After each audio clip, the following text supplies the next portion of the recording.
میں نے بتایا تھا نا ایک واقعہ, ونس اپون اے ٹائم, پرانی بات ہے, میری ایک دفعہ نئی نئی شادی ہوئی تھی, بہت دفعہ ہوئی ہے نہیں تو ایک دفعہ کی بات.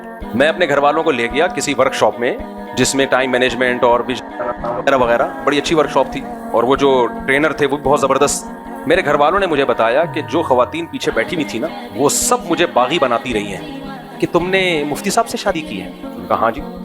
تمہارا دماغ صحیح ہے؟ پہلے سے ان کی اتنی 2 بیویاں, اب 2 3 تھی, نہیں بتاؤں گا میں, وہ سمجھ جائیں گے کس کی بات. تو تمہارا دماغ صحیح ہے؟ اچھا تو تم گھر سے نکلتے ہوئے اپنے شوہر سے پوچھتی ہو؟ کہا ہم تو پوچھتے ہیں بھائی. ہم تو نہیں پوچھتے, یہ باتیں چل رہی ہیں پیچھے, ہم تو نہیں پوچھتے. جب گھر سے باہر جاتے ہیں ہم تو اپنے ہسبینڈ سے نہیں پوچھتے, اور اگر ہمیں روک بھی دے ہم بھی نکل آتے ہیں. آگے ساس تک تو پہنچے نہیں, وہ تو میری والدہ تو اللہ مغفرت فرمائے بہت پہلے انتقال ہو گیا تھا ان کا. ساس سے بغاوت. تو میں نے کہا بھائی یہ ورک شاپ میں جو وہ اچھی اچھی باتیں سکھا رہے ہیں وہ باتوں کا اثر نہیں ہوگا. اثر کس کا ہوگا یہ یاد رکھو. درس میں کوئی کتنی اچھی باتیں کر رہا ہو نا, جو لوگ سن رہے ہوتے ہیں ان پر اس درس کا اتنا اثر نہیں ہوتا. یہ جو دائیں بائیں لوگ بیٹھے ہوئے کان بھر رہے ہوتے ہیں نا, یہ زیادہ مؤثر ہوتا ہے. اس درس کی 2 ٹکے کی حیثیت نہیں چھوڑتے وہ.